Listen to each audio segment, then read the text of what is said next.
March শুক্রবার অনুষ্ঠিত হয়ে গেল ঢাকা পলিটেকনিক ইনস্টিটিউটের পলিটেকনিক অডিটোরিয়ামে ফুড টেকনোলজি বিভাগের প্রাক্তন শিক্ষার্থীদের ইফতার মাহফিল 2025।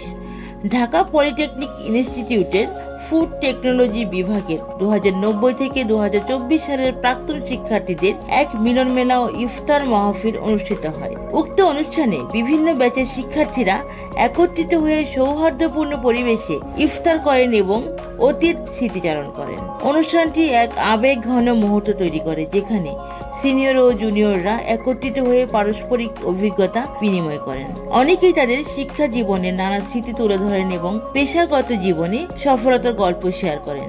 আয়োজক কমিটির পক্ষ থেকে জানানো হয়, এই ইফতার মাহফিল কেবল একটি ধর্মীয় আয়োজন নয়, বরং এটি প্রাক্তন শিক্ষার্থীদের মধ্যে বন্ধন দৃঢ় করার একটি গুরুত্বপূর্ণ উদ্যোগ এবং ভবিষ্যতের জন্য একটি শক্তিশালী নেটওয়ার্ক গড়ে তোলা।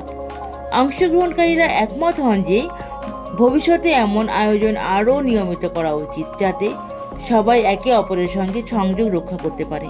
এই অনুষ্ঠানে বিশেষ অতিথি হিসেবে উপস্থিত ছিলেন বিভাগের বিভাগীয় প্রধান শিক্ষক ও শিক্ষিকাবৃন্দ এবং কয়েকজন বিশিষ্ট শিল্প উদ্যোক্তা, যারা ফুড টেকনোলজি শিল্পে গুরুত্বপূর্ণ অবদান রেখে চলেছেন।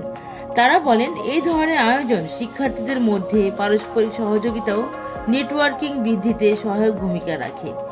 ইফতার মাহফিলে পরলোকগত শিক্ষক ও শিক্ষার্থীদের রুহের মাগফিরাতের জন্য দোয়া এবং সবার সুন্দর ভবিষ্যৎ ও সুস্থ জীবন কামনা করা হয়। এই আয়োজনে অংশগ্রহণকারীরা একমত হন যে আগামীতেও এমন মিলন মেলা অব্যাহত থাকবে এবং সবার সহযোগিতায় এটি আরও বড় সড়ে আয়োজন করা হবে। শব্দ বুনন থেকে তানিয়া আলম।